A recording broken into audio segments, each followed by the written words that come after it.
Whether in his government work or his WWE responsibilities, Vince was always under a certain amount of pressure. The thought finally made him snap out of it. Vince McMahon wasn't a whiny little baby. He was the chairman of World Wrestling Entertainment. And it's time you started acting like it, damn it. I don't even own a television. Big Apple Takedown. There are books that are good, there are books that are bad. There's some books so fucking awful you wish you never had read them at all, 'cause a novel can ruin your life. Hey buddy, I don't even own a television. Welcome to I Don't Even Own a Television. It's a podcast about bad books. I am J.W. Friedman. I am Chris Collision. And we have a very special guest this episode. All the way from the other side of the pond, quote unquote, it's Kefin Mahon. Hello, nice to be on this fine podcast of yours to talk about absolute trash in the written form. It's great. Oh, it's great to have you. For the people at home who don't know, Kefin hosted the Attitude Era podcast for a long time and is now one of the hosts of How to Wrestling, two of the funniest wrestling-based podcasts out there. And in case you're wondering why we brought him in, it's because we're talking about a book called Big Apple Takedown, published by WWE Books. It is a fiction novel. And I don't know, why don't you kind of give the listeners a taste of what it's about? Well, let's just say it's WWE meets NSA, the crossover you're all waiting to happen, because Vince McMahon apparently has an unknown military past. Instead of just owning the WWF, he was kicked out of military school, which has led to a hilarious result that means we have an absurd concept of WWE wrestlers because becoming NSA agents that was poorly realized by an author named of Rudy Josephs, a man who had access to WWE.com and a couple of afternoons and maybe a long weekend to write it. Triple H and the boys go after a scumbag who's dealing meth, who turns out that's actually another scumbag who has a bigger empire, and then it turns out that's actually a third scumbag who they were after all along. It's by the numbers in terms of what happens in this book, but WWE characters are here in one form or another. But this book is, it's twists and turns aplenty, or as I sort of realized on the train on the way over here, less plot than your average episode of Burn Notice. Yeah, that's good. It's Burn Notice, but with wrestlers, basically. Yeah. Well, you've just put me off Burn Notice now. That was on the watch list. That's been removed from the favorites on Netflix as we speak. I want to say, just before even we get into anything about this, like, the whole premise of this book is so amazing because it's the idea of taking giant men and women who are on television like 3 times a week and then putting them into the role of undercover agent. Like, because no one will ever suspect. It's the plan of attack for the NSA, obviously in the the trying times of the mid to late 2000s with terrorism and whatnot, is just to go all in, and get those wrestlers, those giant recognizable wrestlers who are on national TV every week. Get them out there doing NSA work. Yep. Well, that's what happens. They break up a terrorist ring. Yep. Through the use of subterfuge and seduction and some good old-fashioned ass-kicking. Yep. Big right hands. There's at least one car chase. Yes. And it is rendered via the medium of the laziest possible prose. It basically says, there was a car chase. It looks like exciting. You were riding a car chase and that paperclip pops up and it's like, you want a bit of a hand with that there? We'll sort that out for you. And that's how we got our car chase scene in this. Well, the very beginning of the book starts out with Vince McMahon in a snowstorm, and he gets in a horrible accident. But then he's okay, and he walks to a diner and meets his friend, which led me to think of this kind of fan theory, which, if you want to get all Tumblr and internet about it, is there's an interpretation of this book where Vince McMahon dies right there. And everything else that happens is like his Jacob's ladder. Oh my God. This book has made sense. Wow. Yeah. I actually really kind of like that because one of the things I didn't like about this book is that it's such an explicitly reaction to 9/11 book. Mm-hmm. So if you posit that accident takes place before 9/11, and I don't see why you wouldn't, then you can see this as like It's a Wonderful Life thing about, if you hadn't lived, Vince, look what would have happened, 9/11. Wow, that's some Seth MacFarlane shit, man. Yeah. So who is this book for? Oh, That was a very big question that I had throughout it, because I think they're trying to go for, I was either teenage boys or very lonely white men who are in their middle age. That was who I thought was the target demo here, with some salacious references to bra and panties matches and other things. So, I mean, it's got to be whoever that's geared towards. That's who I thought it was, this book. Yeah, it's very strange because the cover of the book features Tori Wilson with like a bodysuit unzipped down to her belly button, holding a gun and with a sexy expression. Right. But then the quality of the prose is like Hardy Boys or Nancy Drew. I think it is for the working idiot is what this book is for. The professional. I think that's fair. I have to say as well, because of that cover. Okay, I mean, it's obviously not a book you can just whip out on the bus down in conservative United Kingdom. I'm not sure how it is over there for you guys, but just the fact that I actually had to do things like I had to fold over the cover in a certain way to obscure it, and I think the level of secrecy and extra work, like I was reading, like it's not as if I'm reading like a saucy novel, I'm having a great time here, I'm reading shit, but I have to give it this like level of work as if I'm hiding this dark book that I'm reading about, and I'm not, and I really resented the book for that off the bat. Like I came in the mail, I opened it, I went, I'm going to judge this book by the cover. This is more work than it's worth already because of this. Yeah, it's almost like you were undercover paying the ultimate price. Yes, it was like a role-playing experience, a lot deeper the prose as a result. Yeah. Man, see, I was reading the electronic version, so luckily nobody noticed, but I could see that being pretty embarrassing in public for sure. It looks like a Maxim magazine cover or something. I'm reading it for the articles, not for the hot babe on the front. Come on, obviously. No, I'm reading it for the Chavo Guerrero hacking scenes. Yeah, I'm reading it anticipating Booker T to appear, who's on the back of the cover and never shows up. Oh, wow, I never saw the back. Yeah, the we back didn't has get got that. John Cena, Batista, Vince McMahon, Triple H, all stars of it, and right in the center is Booker T, who, except for an offhanded reference where they say, "Oh yeah, he's injured at the moment. He's not Wait in a the book." second. Which seems to Wait a believe that second. Chavo was a late edition at best.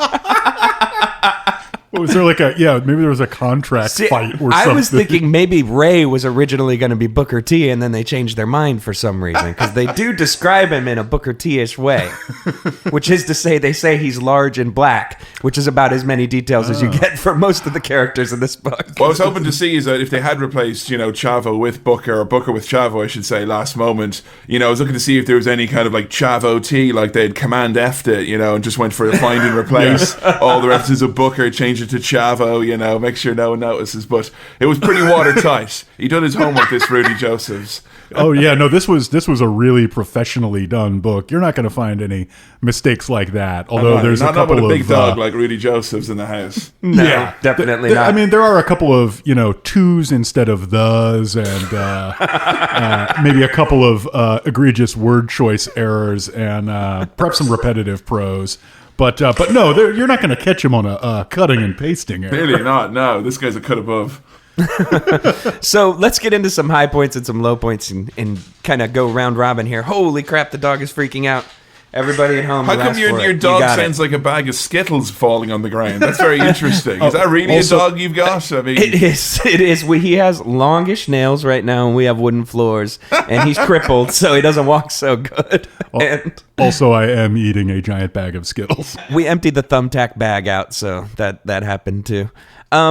Yeah. So I guess I'll start here with a high point. Let's all do some high points first. I'll give mine. My first high point is it's just that this thing is so ridiculous and weird that it even exists. It's literally like something a 14-year-old would write for a school project, but it was published nationally and written by an adult. And I mean this in the best possible way. Like, I really enjoyed reading this book, but in the meanest possible way, which maybe that makes me a horrible person, but I just couldn't stop laughing, and not at the parts I was supposed to. So I don't know. I just thought it was so ridiculous, and it's so weird that it even exists. That's a high point for me, just the surrealness of it. Because I mean, I would definitely say, regards to the teenage fan fiction you've kind of going for there. I distinctly remember being 12 years old at the height of wrestling mania in my life, being such a super fan and being given a creative writing project for school. And I do remember, even at 12 years old, kind of going, actually, I don't think that would work quite well if I did wrestlers meet kind of, James Bond type thing. So, I mean, if it didn't pass the test of quality for a 12-year-old, I mean, it is very surprising that it does exist at all. So you're suggesting that at 12 you had discovered the magic and the mystery of the second draft. What I'm telling you is at the age of 12, Rudy Josephs ripped off my fucking idea is what I'm saying. No, seriously. Let's all team up and get him. This is like watching someone play with action figures, but in book form. So that's exactly what my... Not to jump ahead, but exactly the picture in my head was watching somebody play with action figures, except watching a little kid play with action figures can actually be crazy and fun. You're like, whoa, that guy grabbed his Barbie and is using it as a spy, but now it's got superpower, and that's kind of cool. This is like watching a marketing executive play with some kid's action figures while relentlessly checking the brand guide and making sure that everything is super branded, because like all of this is, then John Cena said his John Cena line. And then, Batista did Batista-like things, except I don't think Batista does any Batista-like things. Well, except for the exception of his, the trademark Batista, the setup for the sit-down powerbomb was, of course, claustrophobia in the late that was how he put his opponents away, with a fear of enclosed spaces. The stinger at the beginning of his music was, "Oh, I hate small spaces.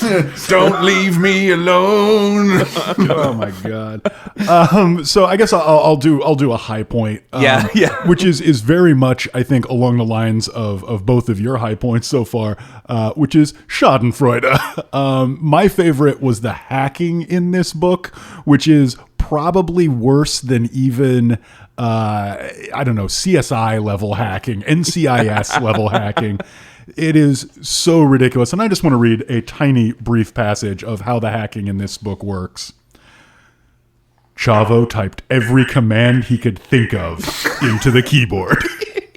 He even risked plugging the hacking device into the computer to see if that would help. It didn't. When all else failed, he started banging on the escape key over and over again. My favorite line... That's the NSA right there. My favorite line in the entire book, I wrote it down, is Batista pounded on the keyboard, but nothing happened. I mean, there's a point where Stone Cold Steve Austin is like Steve Austin, like at the security console, going away at the. It's still Stone Cold Steve Austin's not gonna know hacking commands now. That's not how he'd react here. There'd be a bit of beer involved at least, Everyone had to go at hacking in this one, it seems. And that's maybe like my biggest low point, is that this book is completely unreadable if you're not like already super duper checked out on who these characters are, because there's no description of them. There's no like physical description of them ever. There's no sense of who they are. You just have to know who Triple H is. You have to know who Batista is. And then they've got these like NSA skills layered on top of that, but none of it makes any fucking sense. So I didn't know who Tori Wilson was. So I had to, I used a popular online encyclopedia, and I was on my phone, so everything was collapsed. And so I scrolled down to like achievements and championships and opened it. And she has one, which is that somewhere around the time of this book, she was awarded by the WWE the Golden Thong Award. Oh dear. Prestigious era. Yeah. And that's when I took a nice little break from the book for a while. Tori was actually a pretty great wrestler, but kind of really made to suffer because of the nonsense of the era, I think. Which I think that's kind of one of my low points too, is that there's a lot of people calling Tori a bitch in this book. Oh God, yeah. John Cena just lays it out like randomly, and then like it was almost until like 3 chapters later, it was like, oh, John regretted having to say that. It's like, well, could you not have said that bit earlier on? I'd be like going 3 chapters here with John Cena's like, wait a minute, you bitch. It's horrible. It's something that the WWE loves to do too, is that they're like, we're very PG, but that's the one thing they'll let slide is calling people bitches, and it feels really retrograde and really like late 90s and out of place here when you have your hero of the book being like, can you believe this bitch? There's Like, also I don't know. There's also 2 F-bombs in this book. Yeah, out of nowhere. Like, Out of completely. nowhere. And it really gets us back to what we were talking about. Like, who's the audience for this? Because in movie terms, like, that's literally the threshold at which you are now R-rated usually. Yeah, but this doesn't read like it's for mature audiences. No. Kevin, do you have a low point? Well, there was one or two particular low points, two which really stand out. Firstly, you will say there, of course, that if you're not a WWE fan, that, you know, obviously it's really difficult to get into it. But if you're like me, where you're a level of a WWE fan where you're, you know, ashamed of it, you know, and no one can ever really know, even after you've got 2 wrestling podcasts, no one can really know how much of a fan you are. You're so ashamed. That I was at 1 or 2 points, I did throw this book across the room. Quite early on, like literally chapter 2, it was like Triple H stood drinking beer. It's like, hang on a minute, Triple H has never drank. And there is a line where he's like, give me another Amstel, even though it's like 11 in the morning, because Triple H is such a badass. Now, obviously the guy went on the profile on WWE.com and it didn't say Triple H never drank in his life and has never drank. Obviously, he looked at him and looked at his handlebar mustache and thought, this guy is going to pound some brews in the morning, you know, and they were dead wrong. And another one as well, where they do get quite 1 or 2 points. He tries to get very smart, does Rudy. A little bit too smart, indeed, when he mentions that there are two bumbling characters, and they try to make a bit of an old school Attitude Era reference here. There's a part in the book where there are 2 bumbling characters, and Vince is like, that's like the Briscoe brothers. Now, I think what he meant to say there was that it was like the Stooges, which was Gerald Briscoe and Pat Patterson. But of course, as we all know, for super wrestling fans, real wrestling fans, that the Briscoes, Jack Briscoe and Jerry Briscoe, of course, is a whole different kettle of fish indeed. Not bumbling at all were the Briscoe brothers, but in fact, very coordinated, collegiate, all-American athletes. Care to explain, Mr. Joseph? I mean, I'm just saying, he's gotten it well wrong here, and that annoyed me. My other low point, which was really alarming, because when I finally finished this book, it felt like I'd been through an ordeal. Finished the last line there. John Cena blindsided Batista while Chavo charged Triple H. Great stuff. Turn over the page. As many as 1 in 3 Americans have HIV and don't know it. No. Take control. Know your status. Get tested. No AIDS. Now, not as someone with a scientific background, I would imagine that the idea that 1 in 3 Americans have HIV and don't know about it is probably a bit of an oversight, if that is the case. That sounds a little like an overstatement. It seems a bit high. That would be something like 120 million Americans have HIV. I mean, it's a nice message. Yes, go get tested. Spread awareness. But I mean, that's like saying if I was American, one of the 3 of us would have HIV, which is probably not true statistically. I think what a weird thing to put in. And again, who's this book for? Who gets to the end of that and goes, actually, that's probably a good point, you know? Now that I'm done with this wrestling book, I guess I should attend to my personal health. Yeah, I guess it's got to be something like, there has to be some like legal loophole, like why G.I. Joe cartoons used to have a message because then it was like not a toy commercial, or why video games for a while used to have that screen that was like winners don't do drugs or something. Can it get into young adult section in the bookstores if they have this? That's exactly what I was about to say, is that I'm willing to bet they make allowances for swear words and stuff like that. If you put something like that at the back of your book, you can still go in young adult and have Tori Wilson with her boobs showing on your cover. God.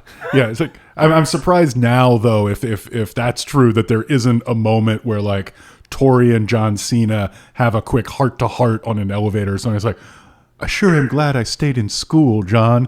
Yeah, education is really the key to success, Tori. Don't do drugs. Yeah. Okay, so I have one more high point that I wanted to get into. There's fight scenes in this where people use wrestling moves. And it's the best thing. Like, there's the middle of a brawl, and then Tori Wilson drop kicks somebody for no reason. And there's talk of, and then she lands on him with a flying elbow smash. And once again, it definitely looks like someone went to Wikipedia and looked up wrestling moves. And it was just like, here's some moves. And no one hit their finisher, though, which I was really hoping to see. That's true. You know, No stunners? No stunners, because I mean, I remember in the WWF comic books they did back in the day, they'd always throw in a quick, you know, finishing move, like The Rock in the Rundown, of course, you know, hit the rock bottom. If you see a wrestler in a movie, you expect them to do their finisher at some point, and I would have thought we would have gotten, you know, a little bit of maybe a pedigree, probably, because Triple H gets all the cool moments. He does use his sledgehammer, though. Yeah, oh man, I rolled my eyes so hard when Triple H picked up the sledgehammer. Item, yeah. Yeah, for people at home who don't know, this wrestler is famous for employing a sledgehammer in his matches awkwardly and somewhat unconvincingly. And he beats the crap out of Alexis with a sledgehammer. And it's a climactic moment for some reason. Yeah, and I haven't seen a sledgehammer. This is my third favorite sledgehammer fight after number one, of course, Streets of Fire. Which ends with a climactic sledgehammer fight between Willem Dafoe and Michael Pare.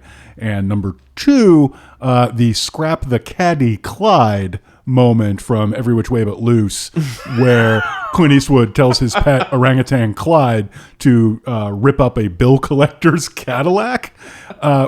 Clyde, being an orangutan, does not need to use a sledgehammer, but my dad, when he did a promotion for the drive-in theater where he bought a junker Cadillac and bought a couple sledgehammers and charged people money to beat up the Cadillac, did have sledgehammers. Can I just say your country is amazing if that's what passes as entertainment. Like, you know, that's the real America that people want to know about, you know? Collision is from the heartland. He's from where it all comes together. You know, where men were men and small families gathered to beat up Cadillacs with sledgehammers, you know? The class resentment was very, very real in the early 80s. It would get together every hootin' and hollerin' day to shoot off some fireworks and drink moonshine from the jug. I just wanted to, I guess, have we been through all of our vodka from the bottle? Man, we're learning way too much right now. Have we gotten through all our high points and low points? I lost track. Boy, yeah, I really think so. And we're running pretty long. It's probably a good moment for a break. All right, let's do it. Okay. Break.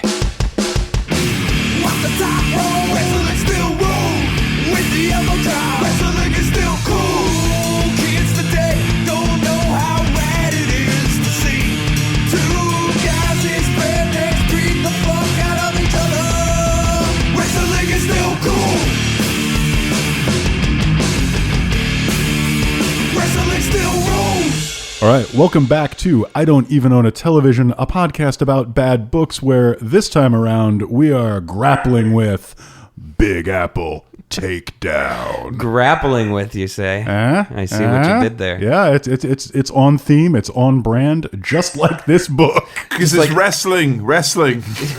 Everything, every piece of media that has to do with wrestling has to incorporate some kind of pun. Like wrestling with shadows. I was also, frankly, several hundred pages into this several hundred page long book before realizing the title was itself a covert wrestling pun. Oh, the takedown. Yeah. Because they take down a bad guy. But it's not just a single leg or a double leg takedown like in wrestling. No, they take him down legal style. With punching and hacking like the NSA does. So we've talked a little bit about this, but I want to go a little bit deep. I want to ask you two a question. Why does this book fucking exist? What is your theory about why this book exists? Kevin, this is you to start with because I have to put some thought into this. Well, I mean, there's a number of things to look at. I mean, WWE, you know, this is what, 2006 this came out, where the book, where the company was, at best, it could be described as in the midst of an identity crisis. They were still kind of being very not PG, as you could tell by the cover. But they were definitely not in the Attitude Era, which is when it was very, you know, raunchy and whatnot, and, you know, in the late 90s. And it wasn't like that. I mean, they were a lot less popular here. So my theory was just them trying to put their fingers in as many pies as possible, just to try and spread themselves out. I mean, this is around the same time you had things like WWE Crush Hour coming out on the Nintendo GameCube, which was basically Twisted Metal, except you were playing as WWE superstars. And you always hear about weird shit like this, and they're kind of like, you know what, let's just let's just establish WWE books. It probably already was a thing, and they realized that they needed, to pay the guy to do something else other than make one encyclopedia. So then we got this as a result. It's just like, it's kind of like Trump. You got Trump Steaks, you got Trump Ice, you got Trump Airlines, Trump Mortgage. I mean, this probably came out around the same time as Vince McMahon's WWE University idea that never got off the concept stage or whatever. But it's just, no, I mean, that's not real. I'm just saying that obviously WWE brand any old shite, and this is a prime example of that. WWE books, I don't know. Next week you'll have your WWE Steaks, I guess, will come out. That's my theory as to why this exists. That's pretty good. They've never been shy about that either. Like, even when I was a kid in the 80s, like, I remember the ice cream truck had WWF, like, ice cream cones you could get, that were shaped like Hulk Hogan or Andre the Giant, and, like, his nose was a gumball. Put Hogan in your mouth. I have a slightly different theory, but I think it's pretty close to that. My theory is that around this time, so it's 2006, even the seamier parts of the internet are starting to go mainstream, right? Mm-hmm. My theory is that somewhere around this time, Vince McMahon hears about fan fiction for the first time. And he says, that sounds great. I want some of that. But I want one of those. I want one of those, but I want it to be about me. And I want it to make me look like a real hero, a real patriot. So I assume he put together like a Craigslist ad that was something along the lines of like, married white man, late 60s, seeks discreet wordsmith to put positive spin on man. Like, it must sign non-disclosure agreement and be familiar with corporate branding guidelines. I think no gay stuff. My theory is pretty close to yours. I think you're half right. Like, I definitely do think that this is probably a straight from the top Vince idea, especially because the author like so obviously knows who's signing his checks. Oh, he like, is sucking up to Vince so hard through this. Like, page 2, Vince is the hardest worker in the company. Page 3, sure, he has a driver, but it's just so he can work. Vince is still a real salt of the earth type guy who doesn't need his driver to open doors for him. He is a real American, isn't he? That's what I've learned from this book. What a patriot he is, and a great businessman as well. And only employs real patriots who want to really give back. And he's also one handsome, virile son of a bitch, too. This book is a Vince McMahon blowjob, basically. But where I differ on you is the Craigslist thing, because I did some research. And it turns out Rudy Josephs, which is almost definitely a pen name, because his work, when you look him up, there's not a lot of it, but what's there is sort of depressing. And I know this is going to hit hard for you, Collision. So we're on to you, Joe Rudy. So, in addition to Big Apple Takedown, Rudy Josephs wrote, for some reason, the novelization of the 2011 reboot of Footloose, I mean. Footloose would be way better, but Footloose was a gritty reboot. But no, the 2011 Footloose novelization was a Rudy Josephs joint. So was the novelization of John Cena's movie, The Marine. Oh, well, now we're starting to see a pattern emerge here. Yeah. But here's the ones that really took me by surprise. He's written 2 Star Trek novels for young adults. One called The Edge and one called Christian? Q Are Cordially Invited. Oh, wow. But yeah, I was surprised there wasn't one called Christian after there was one called Edge. But yeah, that's all that turns up for him. So it's almost certainly a pen name, but I mean, this is a mercenary motherfucker, and he is definitely knows like how to write to his audience, how to write to impress whoever's paying his bills, because man, this book is just nothing but like Vince McMahon was the toughest guy, and it's filled with little wink and nod things, like at least 6 or 7 points throughout the book. It talks about Vince McMahon knew there would be no chance that something would happen, and it's like, oh, if you're a wrestling fan, you're like, those are words from his theme song, right? So. And if you're not, you're like, wow, another cliche. Next page. And then there was that time where Triple H sees Steve Austin, and he goes, "What's that asshole doing here?" And I was like, just like in wrestling, because they don't like each other. Yeah. It was a very good job there for Rudy. I wonder if we could look up about all the books that he's done, how many of his titles have got puns in them as opposed to ones that don't have puns in them, because you got Big Apple Takedown there, obviously, and then we've got the Star Trek one with a pun in the title. He's obviously a very fun author, isn't he? He seems like a real barrel of monkeys. He really seems like a guy who will give you exactly 65,000 words, none of which betray your brand guidelines. Yeah, there's hilarious little moments because, like you say, it's sort of on the fence between being true to the characters and depending entirely on your knowledge of the characters. Yeah, I was actually just about to bring this up, in that, for people who aren't fans, in wrestling, there's the concept of kayfabe, which is like the created fake reality. And this book really can't decide which side of the fence it wants to come down on. That was so irritating when I was reading that early on, because like the first chapter, the prologue is all like Vince backstage at the show, and he's like, oh, he's loads of things planned. It's like, oh, okay, so obviously it's predetermined here. But then at other points they're like talking about how they were fighting for their lives in the ring, and old rivalries never died, like Batista doesn't trust Triple H because they were in a faction together in 2004. And then and at the end of the book it's like, they're here back in wrestling, but out there in the real world it was a different story. So I'm like, whoa, what is it here? Is it kayfabe? Is it a shoot? Is it real, as they say, or is it all made up? It was very, very confusing for me. It's confusing, and there's one moment of it that's actually, I thought, hilarious. So let's recall a second ago, for those of you who are not wrestling fans, where we learned that there is a wrestler who takes part in this book. His name's Triple H. Just go with it. And one of his signature wrestling moves is hitting people with a sledgehammer.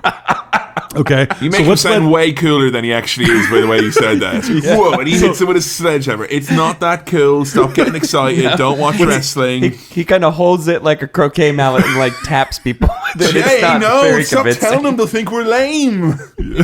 Okay, but I just, so keep that in mind as I read the following brief passage. Cena knew firsthand how Triple H reacted when he felt betrayed. But that was in the ring, not in life. And Cena could imagine that the revenge Hunter exacted in the ring was nothing compared to the rage he experienced in the outside world. So wait a minute. This guy who hits people with sledgehammers in the ring is angrier outside the ring? Holy shit. Yeah, don't mess with him. Mr. Furious over there. Jesus, do not write like honey on his fucking Starbucks cup. Like, seriously. It's going to trash the whole place. Oh, you know what? I want to jump back to something, because earlier we were asking, who is this book for? Yeah. And I forgot that in my extensive research, I actually discovered the answer to this question. RingsideReports.com says, This novel is made for mature fans that like watching WWE stars in movies, game shows, and other forms of entertainment. Except I just realized in my notes I wrote... WWE stars in movies, game shows, and other forms of depression. I swear to God, that's what I wrote in my notes. Freudian slip. Yeah. And that's, that's one kind of semi-interesting thing is I think we're probably all fans of bad movies as we are of other kinds of media. True that, yes. And the WWE has definitely gone all in B movies, right? So and they're great. They take wrestlers out of the rotation for, a depressingly short amount of time because it doesn't take long to shoot one of these, and they put them into some B movie. So we mentioned The Marine, which is about John Cena if he were a Marine coming home, and there's a passel of others, most of which aren't that good. This reads like kind of a cheap, dry run of those. Yeah. No, right? there's actually a movie. Sorry to interrupt, but there's a movie right now, a WWE Films release. I think it's their most recent one that they've been advertising. That the plot looks very similar to this. It's about like Dolph Ziggler, a current wrestler, is an undercover cop, and he has to stop some sort of terrorist attack on a WWE event. And the whole time I was reading this book, I was like, I wonder if someone slid a copy of this book to the filmmaker and was like, make it something like this, and this different. This is in some sense a success for the WWE because it can put all your favorite wrestlers heavily ironicized in one story, whereas the WWE can't afford to take 5 popular people off the shelf or put them on the shelf for 3 weeks to film a movie. Yeah, that's true. Right. So it's something, I guess it's a success on those terms, but and I can't stress this strong enough. It is a success on no other terms. I mean, what I was going to say, you're talking about, hey, it's fun to watch movies that are so bad that they're good, and I'm a big proponent of that. And I'm gonna say I don't typically read terrible stuff, but this took so much out of me, because bad media is great, bad comics are great, bad games, watching people play bad games, bad TV, bad movies, bad music even. But a bad book, it's like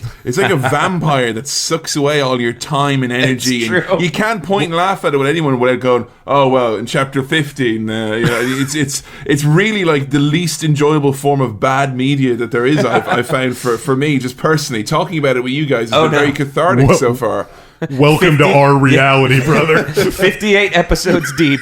I've started to regret the decision around episode 10. I was going to say, but my next question was, how do you live with yourselves? Like, well, I mean, obviously we've already... We're bi-weekly, which is a very important thing, because otherwise we wouldn't have any time to read things we don't like. Because anytime I've reviewed bad wrestling, and I've had to watch bad wrestling, I've had to watch a lot of bad wrestling in my time. But at least if I'm watching bad wrestling, I can look around the room at other things like the window, my feet, my hands, my phone. I can't do that, because if your eyes aren't on the page, you're not actually reading it, and then you're not moving and progressing. So that's why I really resented reading this book, and I think you have the worst job in the world, and I feel very sorry for having to read these horrible books. They aren't all this bad, I gotta say, but I get a sick thrill out of this stuff, and I think maybe it's just because I read really fast and process maybe 1 in 5 words. So for me, this was just a breezy 2 hours of stupidity, and I was like, this is that great. Times 2 still would have been plenty for this. Like 1 in 10 words, you would have gotten the gist of what was going on. You would have known who Fisher was probably, and Thompson and all those guys. No bother, like. Yeah. So I want to talk about Chavo Guerrero a little bit, because he's the hacker in this, and he was one of my favorite wrestlers back in the day, especially before he came to the WWF from the WCW. He was very notable for being like a very kind of colorful, kind of almost comedy character.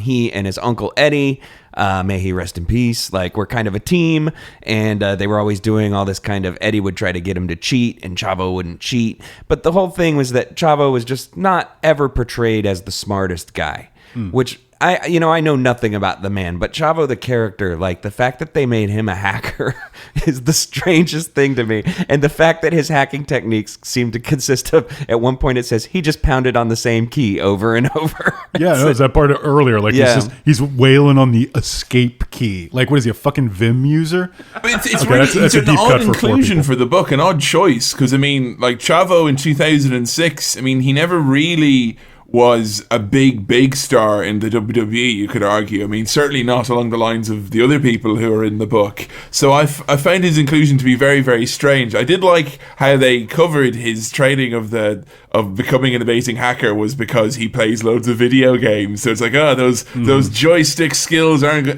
going to waste, are they? Now, I play a shitload of video games, and I tried hacking my neighbor yesterday, and I had no success at all. I didn't get any access to his files at all. So what's going on there? Where are my hacking skills at? Maybe you need to play more of that, what was it, the WWE Smash Core for GameCube. I think I need to get that list of commands that Chavo knows all of, I don't know. I'm pretty sure number 1 was hack, semicolon, Control, Alt, Delete. Yeah. I want to just do some house cleaning here and just read a few things that jumped out to me that don't really fit in any of the discussions we've been having. Sure. I think this is kind of indicative of the level of prose we're talking about. There's a scene that happens in a fondue restaurant where Tori is trying to seduce our main villain, Dietrich Masterson, an evil German man. And they're having fondue with chocolate and strawberries, which, as you can see, will become very clear in one paragraph. So here we go. Tori watched as Masterson speared the strawberry with his long silver fork. He lifted it up to the steaming pot of dark and white chocolate. She could feel the heat from the melted chocolate. The mixture smelled divine. Masterson carefully dipped the luscious strawberry into the decadent chocolate, making sure to get an equal coating of dark and white. Then he raised the dipped strawberry towards Tori's mouth, but stopped inches from her face. Taking the invitation, Tori leaned forward, opening her red-painted lips and taking the strawberry into her mouth. Slowly, she spit down on the chocolate-covered strawberry. The warm chocolate mixed with the cool strawberry was a burst of flavor God, in I her want mouth. strawberries now, Rudy. You've just really lured me in with that. That sounds delicious. So Jesus. I was reading that paragraph and it just didn't sit right with me, and I went back and actually did a count. The word chocolate and the word strawberry each are used more than 5 times. Chocolate 5 times, strawberry 6 times in one paragraph. Now, before you go throwing stones in a glass house here, I mean, what other synonyms are there for chocolate and strawberry? I mean, those are the only words you can use to describe them. What else was he meant Fruit. to use? Confection. Fruit, yeah, confection, dessert. You could generalize a bit, I Food. guess. Food, yeah. As he put the object. He transferred the object to the entity. Well, what I liked about that style of writing, though, is that, you know, usually sometimes if I'm reading something and I get bored, my mind I'll pretend to read and I'll trick myself, and I go, oh no, I'm lost. And if I actually haven't read that paragraph, I just pretended to and tricked myself. But what I like about this is that because he uses the same words over and over again to describe stuff, it's okay. I know he's talking about chocolate, strawberries. Yeah, that's fine, you know, because he said it 10 times over. Well, I missed that paragraph. It's okay. He's still talking about chocolate and strawberries. He'll get me like recapped here at the end of this sentence. What's going on? Oh, chocolate and strawberries, you say. Very good. Excellent. Tasty. Yeah. It's like an incantation. Do you hate reading? Then this book is for you, because it will literally hold your hand through the dark forest of reading a whole paragraph. I mean, that's the thing is one of the things I kept wondering, in addition to who is this book for, is how much does this author hate this book and its imagined readers? A lot. He is so angry at weird points. So one of the big scenes takes place in this all champagne nightclub. Oh, God, yes. This is amazing. He's so angry at the existence of this nightclub that he made up and the people in it who he made up. And so I want to read a tiny bit about that. So this is Tori again, undercover. She wouldn't be recognized. Even though her fans ran the gamut from blue collar to blue blood, they were all salt of the earth types, no matter what income bracket. The WWE Network is only $9.99 per month. Sign up now. None of them would be seen in this orgy of the ostentatious. Oh, what a word. That's Hey, a big one. I went to WrestleMania this year, and I think that could probably be described as an orgy of the ostentatious. So, yeah. So that I loved. There's 2 separate moments where the writer just throws his fucking hands up and says, "What? It works on TV, okay?" There's one where she's looking for, she's still in the club and she's looking for the criminal mastermind's office in the nightclub.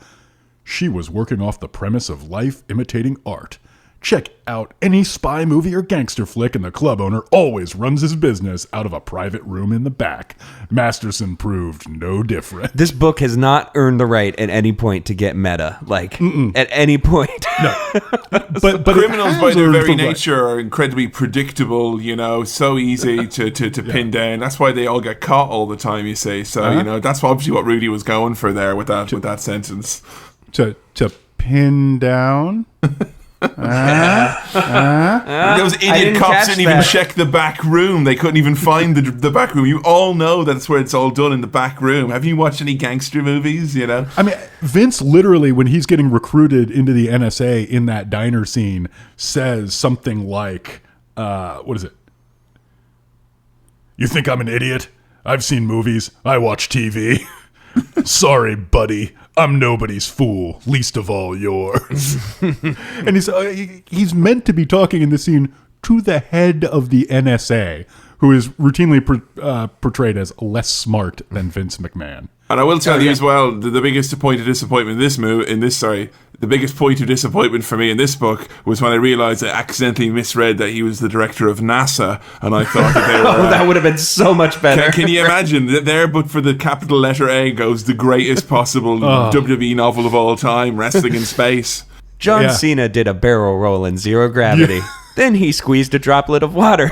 and it stayed in a perfect sphere in the air. Tori had chocolate strawberries before, but these zero-gravity chocolate strawberries were unlike any chocolate strawberries she ever had, even the ones that she had on Earth. Chocolate strawberries. My God, it's full of superstars. Sorry. No, that's perfect. That sounds like a great moment to take a break. Let's do it. We'll be right back. I work the angle sharp and precise. And dumb, and you better think twice. It's like that. I work the angle sharp and precise. And the wall I shimmer, and you better think twice. Like, shouts to dilated. It go 1, 2. Nah. Gold medal with it. Chain swinging, rap wide. Anybody step, leave opponents with a black eye. I'm that guy, efficient and clean. Mac technician on the mic, a submission machine. I got the hammer lock, fuck about to yank on the wrist. Rob Van Dam can't spit a danker than this. All right, welcome back. It's about that time. It's time to play some games. So let's get things off here with the most exciting segment in American podcasting history. Dramatic readings. Here's a song. Dramatic readings. We're gonna make it sound important. Dramatic readings. Yeah, I got some words for you. Okay, a song just happened. It was a great one. What this segment is all about is we're going to take portions of this book, read them to you, and make them sound very, very important. So who would like to go first? Let's start with you, Collision. All right, I will kick us off. Let me guess the bad. You can't get into this lockbox file. Yep, Chavo said, but at least I was able to find it. Chavo swiveled the laptop around so Hunter could see the screen. There was a square icon with a keyhole in the center and the word lockbox underneath. Hunter rolled his finger along the laptop's trackpad and clicked on the icon. Nothing happened. The file's password protected, Chavo explained. I thought the whole system was password protected, Hunter said. Didn't stop you from getting anything else. This is different, Chavo said. This is unique to Fisher's computer. The code has to be punched in from there. That sounds like a level of security beyond what he's set up for, Hunter said. Seems to me like something Masterson could be behind. That's what I was thinking. Let me go check in with Fisher and see if he's going anywhere tonight, Hunter said. Even if he isn't, there might be a way to do this. If you can keep Fisher off the computer for a while, you can switch out my laptop for his, so that no one notices it's missing. You can switch out my laptop for his. I'm Triple H. Oh, boy. I just love that. Like, I found the lockbox file. Lockbox. Did you click on the icon?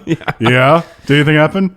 No. It made me really realize that Chavo's really just drawn as like a hapless nerd in this. Like, I wrote down his first line of dialogue in this book is, "Gee, man." Oh, shucks. Yeah, it literally is. He's like, "Gee, man, I didn't know about something or other." Hey, man, Rudy Josephs did not get paid enough to write Christ on a Crutch. He didn't get paid enough to type out Jiminy Willikers.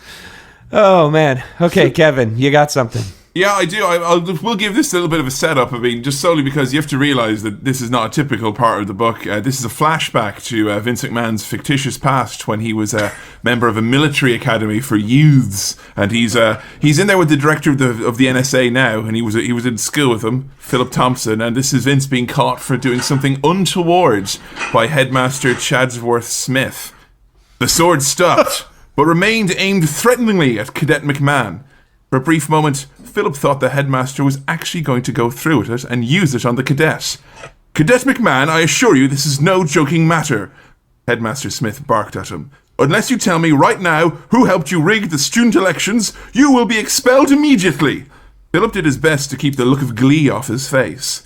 When he turned McMahon in, he had never imagined the cadet would be expelled. The best Philip could have hoped for was a week of bathroom duty. That would have been more than made up for the McMahon's little prank last week of locking Philip out of the dorms in the freezing rain in the middle of the night. In his underwear. But to be expelled meant a formal court-martial, a reading all of McMahon's transgressions, and then his final departure from the school. Has anyone told Chadsworth Sucks the Third that he won yet? Cadet McMahon asked, appearing unmoved by the headmaster's threatening tone in the slightest. I don't even know the guy, but I'd like to congratulate him. You realize you're leaving me no choice, the headmaster said. Do you not wish to say anything in your defense? Well, I was wondering, McMahon said. Can I use your phone? Philip could not have heard him right. This was all he could say at a time like this? Apparently, Philip wasn't the only one confused because the headmaster asked for a clarification. Did you just ask me for a phone? Yes, sir, McMahon said. I need to call my parents and let them know I need a ride home. Philip was so taken aback by McMahon's arrogance that he barely realized that he had won. McMahon was out, expelled, gone. Philip was so beside himself with joy that the next few minutes were a blur. Wasn't long before Vince McMahon was dismissed to pack his bags. So, You're fired! If you didn't pick up on it there, what Vince did to get expelled from military school was that he rigged an election with a phony write-in ballot called Chadsworth Sucks, a not too subtle knock at that crotchety old headmaster. So Vince, obviously a patriot, but a bit of an individual, hence why he went and formed WWF as opposed to, joining the armed forces. Yeah, and believable. Yeah, it's hard to imagine how he could have possibly. And that's why there was the bad blood between Vince and the NSA all along. I thought that, that it was just he didn't like him because he judged wrestling. No, it turns out that he undermines the principal's authority in military school. So that's a part of Vince McMahon's life he didn't talk about in his Playboy interview. So we've learned that about him. Oh, man. So, I'm going to read a part. So in the book, there's a big surprise entrance about 3/4 of the way through. You think you know all the wrestlers that are involved with the NSA program. But surprise, you don't know them all because one of them is none other than the Texas Rattlesnake, Stone Cold Steve Austin. And so I'm going to read an excerpt where Stone Cold Steve Austin drives a car through a building. It was what it was. Exactly. Whoa, it's like he's right here with us. Okay. Stone Cold Steve Austin aimed the vehicle at Hunter and his little friends. He'd have to time this just right to make sure he didn't bang up Hunter in the process. Not that Austin would have minded all that much if it happened accidentally, but it would have been hell trying to explain it to Vince. Just as he expected, the screeching tires had alerted the rest of the workers to their arrival. Guys were scrambling from the other side of the train, coming through the breaks between the cars like cockroaches scrambling from the light. When they saw their brethren attacking some guy, a few went to join in. Others noticed John Cena running from the far end of the train and went after him. Still more were frozen, waiting to see where the town car ended up. "Can I get a hell yeah?" Austin yelled as they neared the train. "Hell yeah!" echoed the voices in the car. "Hold on!" Austin slammed on the brakes and spun the wheel, swinging the car out to the side and taking a trio of guys out in the process. Before the car even stopped spinning, Chavo and Batista were jumping out of the back seat and Tori was sliding out of the front. "Now don't you guys go starting this street fight without me," Austin said as he swung open his door and slammed it into the back of the thug who had Hunter in a chokehold. ...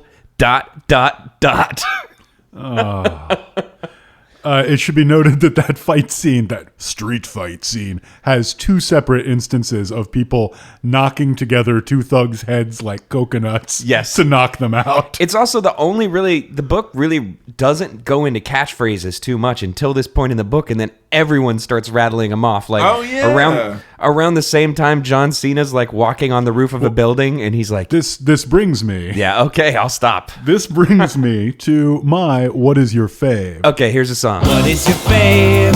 What is your fave? When you're presented with a list of options, what is your fave? What is your fave? An amazing little piece of podcast gameitude, which is exactly what it sounds like. Exactly. Usually, Collision comes into these with a heavily prepared question, so I'm ready. This isn't that prepared, but we've talked a lot about how branded this is, and we were just talking about the catchphrases, so that's a possible answer to this. Gotcha. But what is your favorite entirely branded reference that gets deployed in the course of this book? Okay. Kevin, you got one? I do. This was great for a number of reasons. Firstly, this appears on page 13 of the book, which gave me way too high expectations. I thought this really was for me, this book. But obviously, you mentioned there's a lot of branding, and obviously not just the copyrighted branding, but the official grudges of the time from the company, the beefs they had, are accurately reflected in the book. 2006 was after Hulk Hogan had left the company again on rather bad terms and went off to do Hogan Knows Best and all that stuff. And there was a very bad taste in the mouth of the company in regards to Hulk Hogan. So it's very nice when they take advantage of this. Hey, buddy, Vince said as he reached for the guy, what's your... Vince froze colder than the air outside. He couldn't have been more shocked by what he saw in front of him than as someone told him that Hulk Hogan had actually retired once and for all. Oh, Sick burn. If this book came out like a month earlier, it would have been like, he would have been more shocked than if someone told him Hulk Hogan wasn't the greatest superstar of all time, because he obviously is. Keep up, we like him now. So yeah, that was fun to see in there. I have mine highlighted, and it's this. Conveniently, Cena could watch both sides of the train from the rooftop without being spotted. You can't see me, he whispered to himself as he tracked his prey stealthily. So let's explain that. His catchphrase is a hip-hop style wave of the hand in front of his eyes. You can't see me. And that is because, as the book takes great pains to mention, Cena is not just a WWE superstar. Right. He is a wrestler / rapper / actor. That's how he's introduced in the book. Yeah. What a presence across media he has. I like the way that he has to whisper it to himself because he's ashamed of his catchphrase. I also like that in this instance, he's using it literally. That's not what "you can't see me" means. That you are unable to see me currently is what he should have been saying. Like. Although I do have homework for listeners at home. I want you, because as people know here on IDEO TV, we're pretty big fans of the rapper E40. That's been kind of common knowledge for a while. Go on the internet and Google Hustler, E40, John Cena, because yes, they did a song together, and yes, it's the fucking weirdest thing in the world. So, yeah. Anyway, to get back on track here, how about you? Do you have an answer to this? Yeah, for me it was a toss-up between the sledgehammer moment and saying "you can't see me," and meaning it literally. Like, that one actually annoyed me so much that, as you guys know, I took a picture of my Kindle, sent it to you in a one-line email that just said, "Oh, fuck this." So yeah, that was my heavily italicized fave. All right, I've got a game. Okay. Let's do it. What would they do? Sometimes the tensions are hard to define, and others the clear as day. So tell me, what would they do? All right, so in What Would They Do, I'm going to ask the two of you to put yourself into the role of a character from this book and make a decision. Oh. So I'll go ahead and start with Collision so that you have kind of an idea of what you're dealing with here, Kevin. Okay. So this is a two-parter. We'll go one at a time here. So the first part. As we all know, in this book, everybody comes out okay. The good guys are all right. We end up Scooby-Doo style. They literally tie up the bad guys and wait for the police to arrive. But let's say misfortune and tragedy occur and we lose an operative. We lose an asset. How would Vince McMahon explain this to his wrestling viewing audience? How would it be worked into a storyline?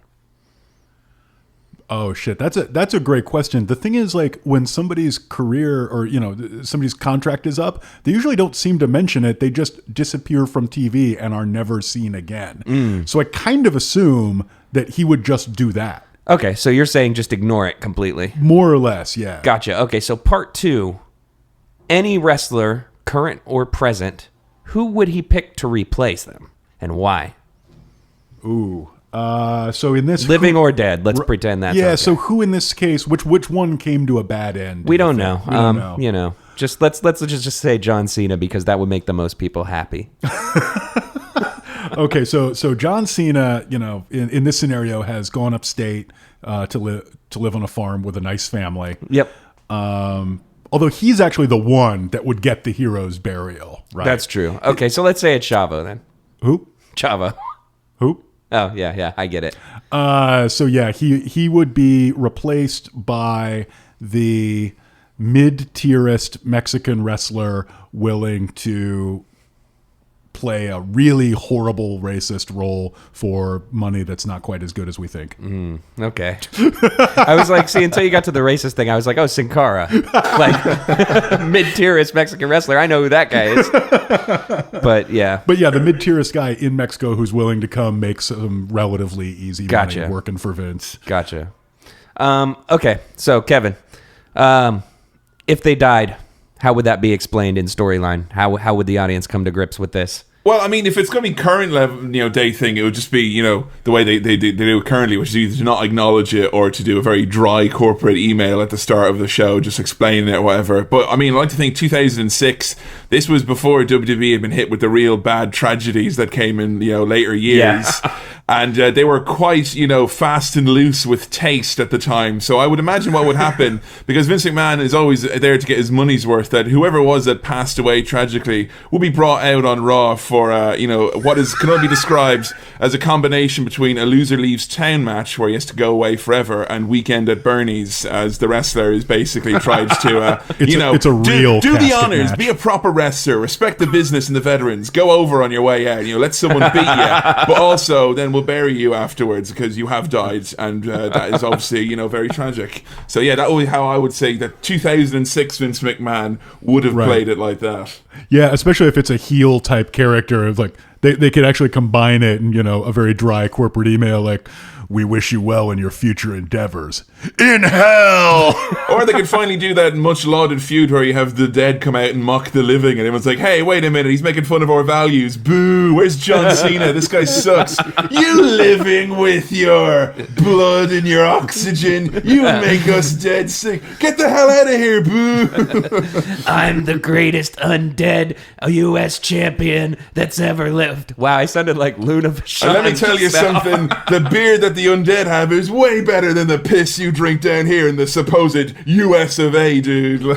Okay, now I'm angry. Your sports teams could not handle our undead sports teams. All the best sports players are dead, dude. Come on, I'm talking about Mickey Mantle, Babe Ruth. Boo! So who would be the replacement pick? Let's say for, in this case, it's Steve Austin. They have to replace Steve Austin, so you obviously need some sort of this is pretty obvious to me. I hate to be a bit of a spoil sport, but I mean, I do judge books by covers, and I was let down. Booker T I replaced him with. Booker T, because he's on the back, he should have been in the book. They lied to me, okay? Booker T was not in this book as advertised, so I would replace Steve Austin with Booker T is how I would do it. I love how angry you are at the intern who grabbed the promo picture that was easiest to crop for the back of the Come book. on, guys. He's in the middle of the lineup. That's the most important Hall of Famer. I have a but can feeling. you imagine reading this book is so shittily and lazily written. Would you really want somebody trying to dialect capture the way Booker T talks? That's exactly what I was about to say, is that I have a feeling there's a draft of this somewhere with Booker T in it, and the dialogue was written so uncomfortably that they were like, we can't release this because you haven't. And make a joke about him being short as opposed to all that racist stuff we wrote. Okay, let's do that instead, And that would explain the scene where Chavo inexplicably spins to his feet from his back. And starts popping and locking.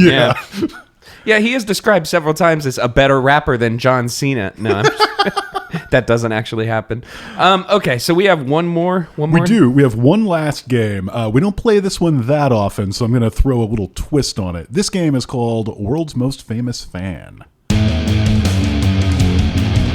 The rich and the famous, but they read books too. They're rich and the famous, but they're only a little better than you. We never hear that song. It's true. And it's a good one. It is. So for this, it's pretty simple.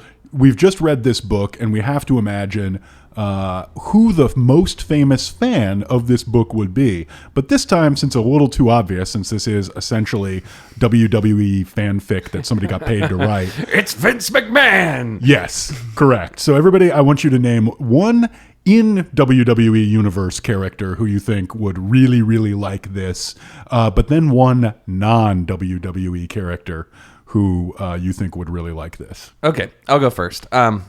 In universe, going to play a little fast and loose with this. We'll have to go back about a year. Okay. But Authority era Seth Rollins, when he was very much sucking up to the company, I have a feeling he would have been like, man, I love this book. This is a great book, guys. This is awesome. Right. Best thing I've ever read. So, yeah, that's my character pick. Okay. Outside of the universe is a little tougher, but I'm going to say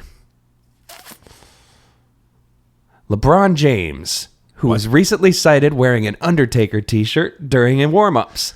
Because as a Golden State Warriors fan, I like to imagine this is the level LeBron James reads at. Boom! Ouch. Okay. That's it. That is not the official position of the IDEO TV Pod podcast. LeBron James, we definitely believe you are a very smart and talented man. That has a bad temper and is mean. Anyway. He is both those things. All right, Kevin. I suppose in WWE, I'm probably going to go with Batista, because Batista probably, this book was their way of dealing with his very real claustrophobia that I'm sure he totally definitely has. And he was like, he wouldn't talk about it because, Big Dave, he's the animal, he's Drax the Destroyer. He's too close guarded. Even his friends don't even know him that well. Right. So it's like, you know what, Dave, we'll write this book about it. You read that book. And then, one day I'm sure he was walking down the corridor and he saw Vince and he saw Rudy there and he gave him a little bit of a thumbs up. And that's all they needed to know, was that he had overcome that obstacle through the help of literature. That's why he's so big. He just, he realized how afraid he was of small spaces, and he was like, by God, I'll get so large, no one can put me in a small space. Well, Would you say no one puts Batista in the corner, perhaps? If this book wasn't written, Guardians of the Galaxy wouldn't have been made. And that's just the way it is, I think that's reasonable. Okay, so outside universe. Outside the universe, this is really, really difficult. I mean, my instinct in these cases always is just to say George Clooney, and no one will ever question you for those types of responses. That's true.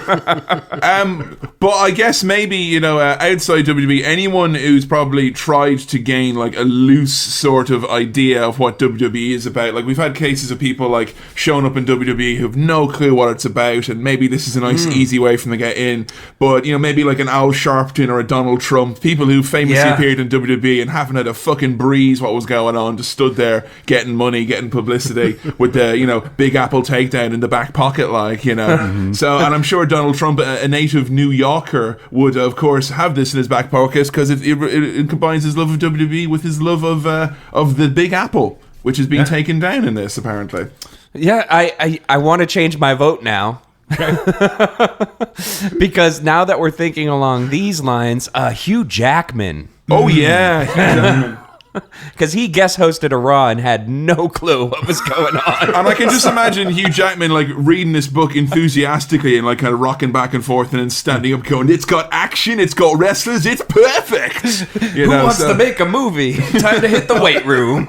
That's actually pretty close to mine. So in universe, I think that there's a really bad character, The Miz, whose gimmick is he thinks he's a good actor, and in real life he's a middling actor from the real world. Yeah, who's very unsuccessful. He got his big break from the first season or something of The Real World, the MTV show. But I imagine he looks at something like this and is like, yeah, this really shows what I could do, my chops. And then out of universe, I just have this, I don't know exactly who would put this together, but I have this fantasy where somebody makes this movie, makes this book into a movie, but instead of wrestlers, it's like basically guys in muscle suits playing the wrestlers, playing those characters.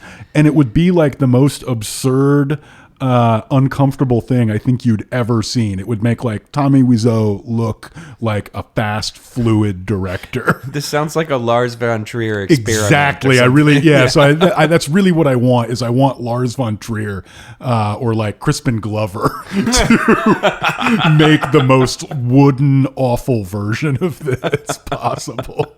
What's Charlie Kaufman? Yeah, exactly. One of those guys. Yeah. The art guys, you know.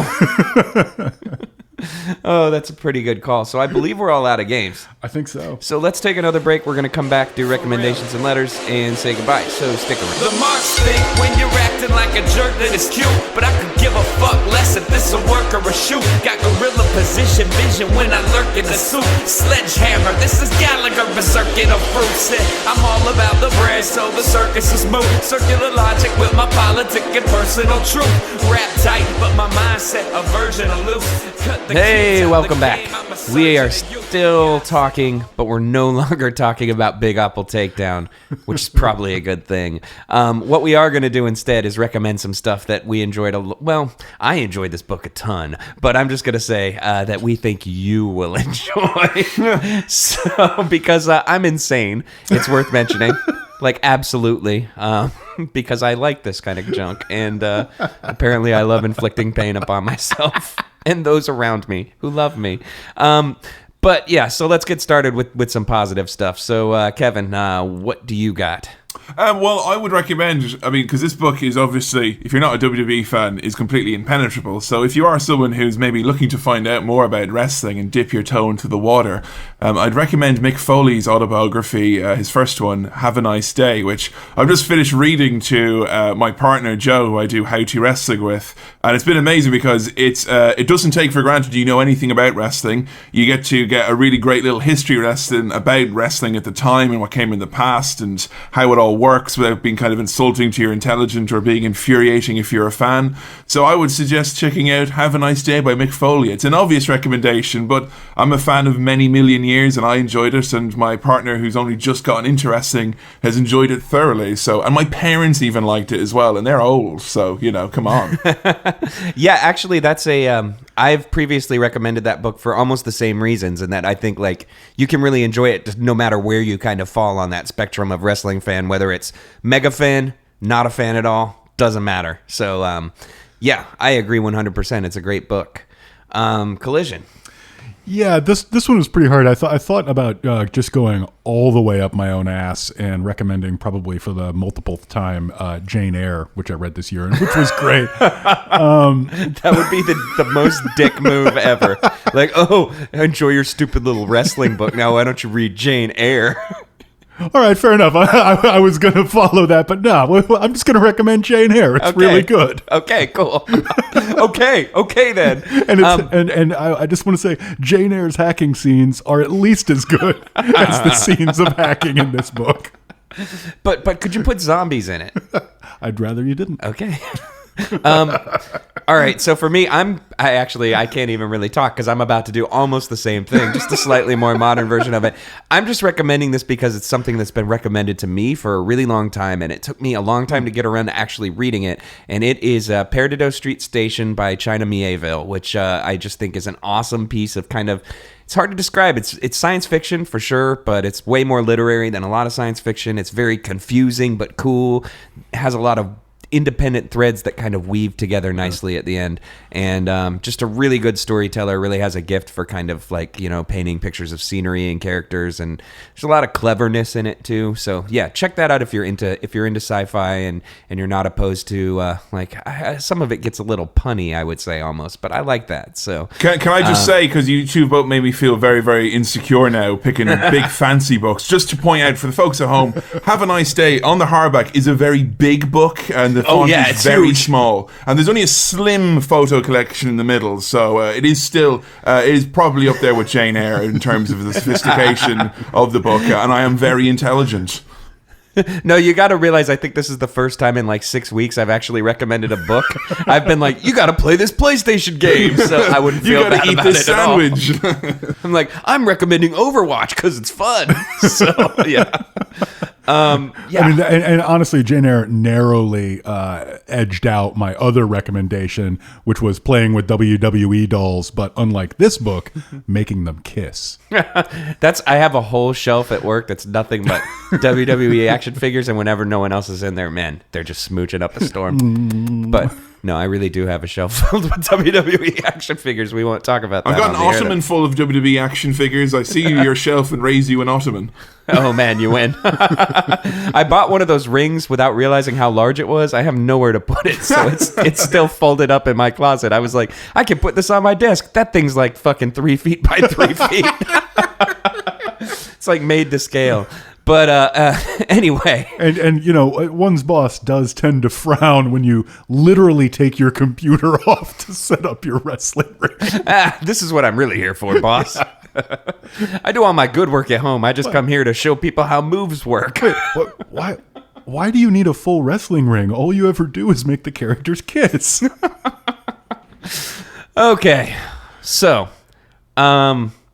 Kevin, thank you for being on the show once again. It's been a pleasure, an absolute pleasure.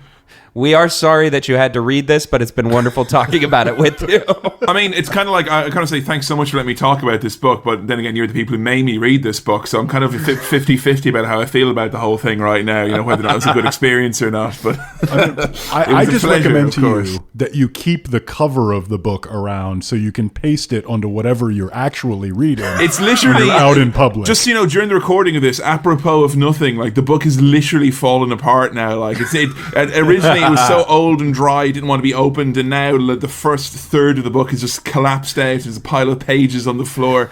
This thing has been like exorcised, like a demon that's like been cast out. Now it's like, well, yeah, because you've let the spirit of that book out and into you and your home. yeah, its physical form is waning now, you see, so it's going to the shadow realm where it belongs. I was thinking of it more of like a spy thing, like this message will self-destruct. Like perhaps you're being recruited for the NSA and wrestling. The premise of this book will fall apart after 3 chapters.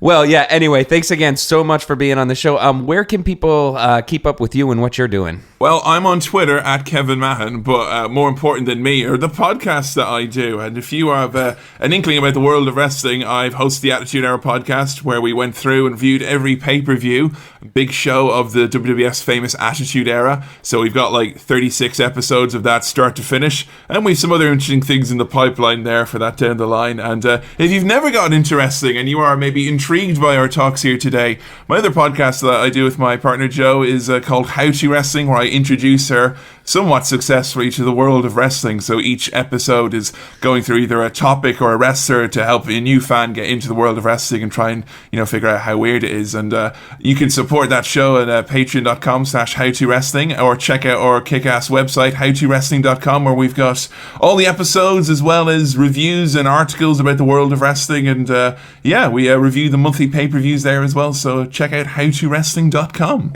And on a scale of 1 to 10, with 1 being Jesus Christ, shut up already, and 10 being absolute metaphysical certitude, how helpful do you think this book will be in bringing new fans into the fold of wrestling? Like, when you give this to Joe, what do you think? Honestly, there's a distance has appeared between the two of us in this house where it's like, you know, sorry, honey, I got to go read this book, and it's like, fine, go read the book, and we hate each other now because of it, and the life is terrible. So not only will it not get you into wrestling, it will ruin any pre-existing relationships you have with people and trying to get them into wrestling. At the start of this, I was like, she'd see me laugh and go, "Oh, what are you laughing about, Kevin?" And go, "Oh, well, let me tell you," and I'd show you, and then towards the end, it's like, don't even bother telling me. It's awful, you know. It's like, I can't go through and go, look, there's a joke in here which works under their assumption of what wrestling is, but Rudy's not done his research and it's not funny, and I don't have the time to explain and read. So yeah, don't if you're trying to get into wrestling, steer clear of a Big Apple Takedown. Of course, How to Wrestling is what you want for that instead. Agreed. I couldn't say this more. Huge fan of both of those shows. Attitude Era podcast I've been following in real time since, I don't know, I guess WrestleMania X7. So it's been a while, and it's one of my favorite shows. So definitely keep tabs on Kefin and what he's doing. And yeah, once again, thank you so much for being here. And yeah, we will talk to you soon. Thanks, guys.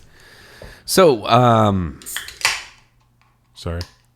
Don't apologize. Not sorry. That's the sound of fun. I understand we've got some letters. We got a lot of letters, Jay. A, letter B, letter C, letter D, letter E, letter M, letter G, letter, got a lot of letters. Lots of them. Yeah, so hit me. I will. First off, thank you to everybody who wrote in or posted on our Patreon page. We've been getting a lot of feedback lately. It's wonderful. Far too much for us to get to all of it, but we do read all of it, and we do love all of it. So thank you very much. This first letter is from someone named Ross, fake last name, and it is titled, "Is There a Role for distasteful topics in fiction. And it goes a little something like this. Oh, no.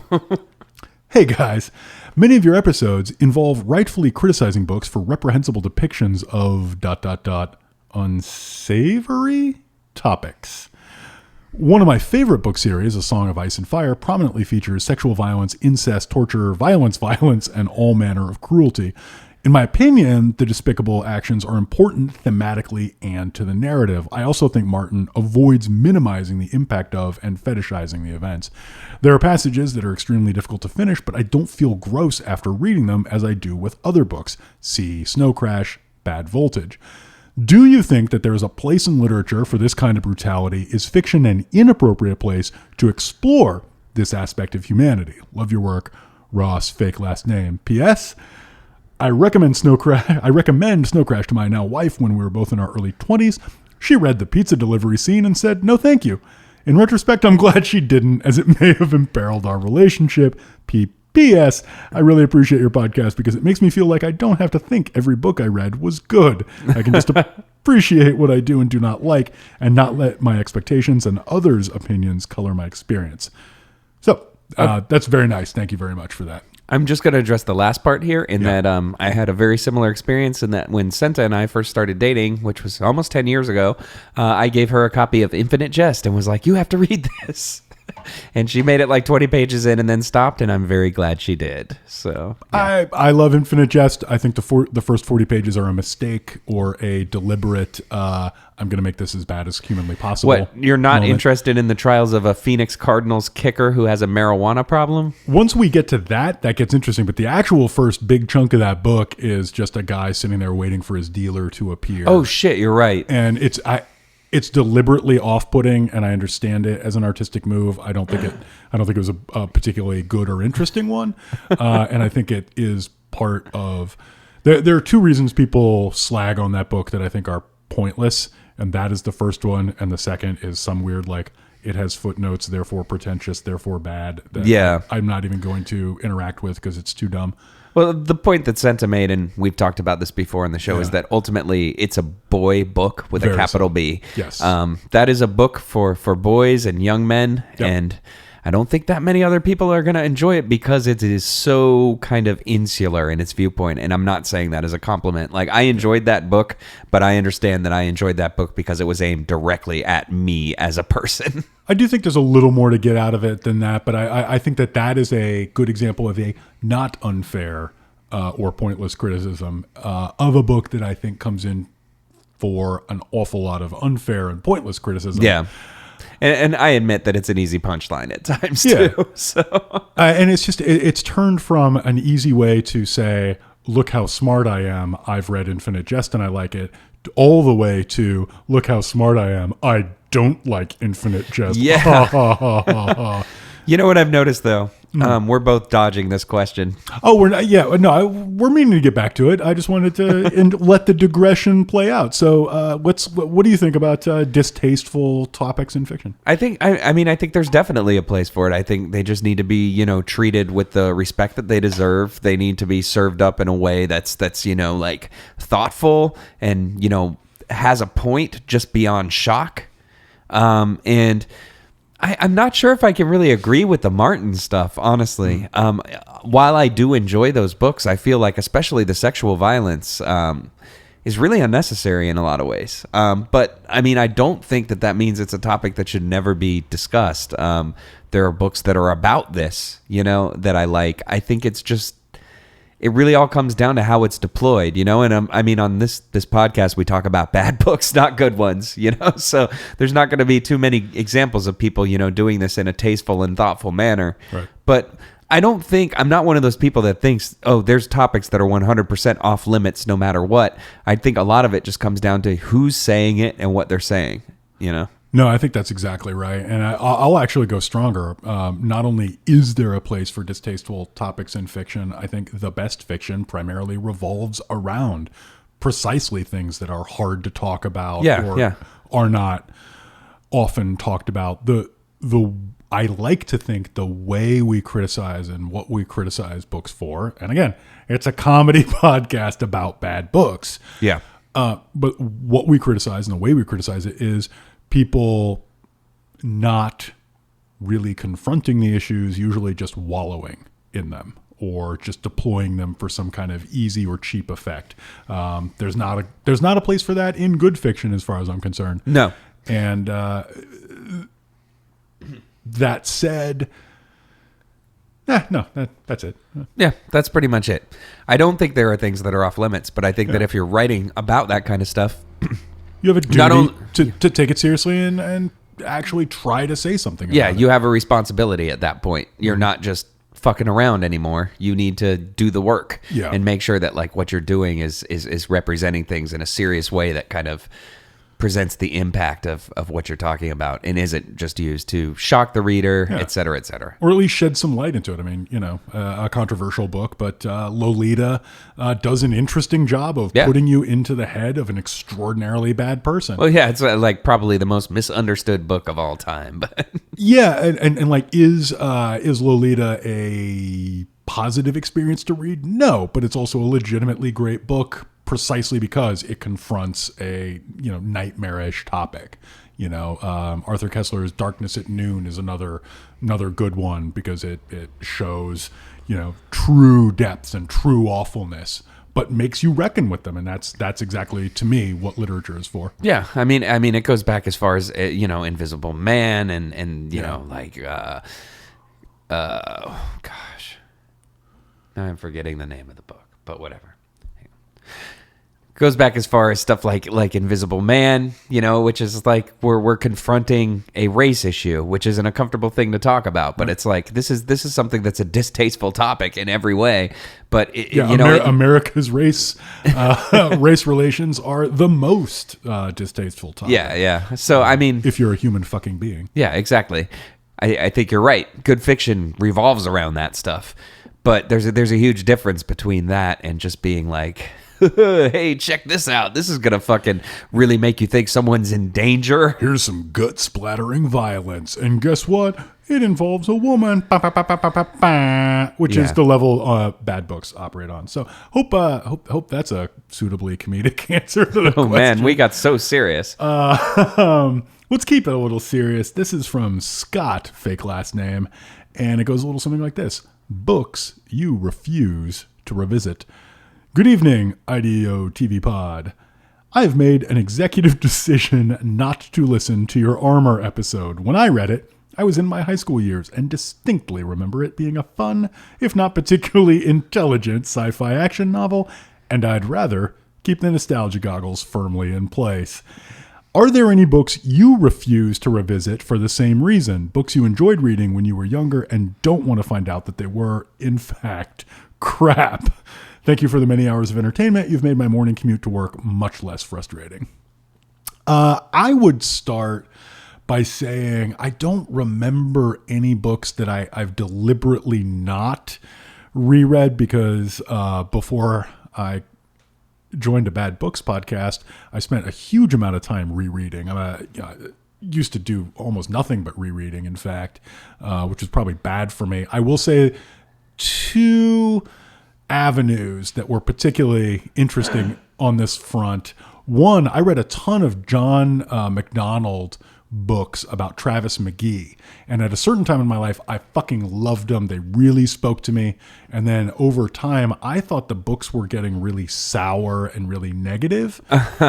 And I think what it was I was actually growing out of being a sour, negative person and kind of growing into understanding what those books were actually about, which was a cranky old man upset about everything.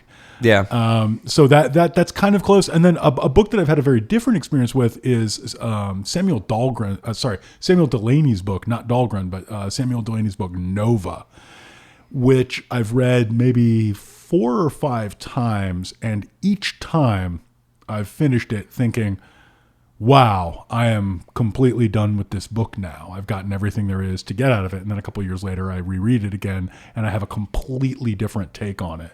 So that's sort of the flip side, is sometimes you can come back to a book that you really thought you had gotten everything out of and realize that because you're at a different time in your life, it is actually a very different book. Yeah. In general, though, I'd say it's okay to not like something you liked as a kid. It doesn't make you a bad person to have liked something that you don't like anymore. Like when you were a little kid, you probably liked fucking Kraft Slices, grilled cheese sandwiches, and now maybe now you like a slightly different style of grilled cheese sandwich. That's okay. There's nothing wrong with Kraft singles, man. But even if you change your mind, that doesn't mean you were wrong before. Exactly. Doesn't make you a bad person. For me, I guess the thing that comes to mind is a nonfiction. Our Band Could Be Your Life, which is it's a nonfiction book about it's a series of oral histories of punk bands on tour. It's super great. And it is great. And I read it when I was 23 or 24 and I was still in a touring band, and it meant a lot to me. And I just really remember it really like firing me up and vindicating what I was passionate about and all this kind of stuff.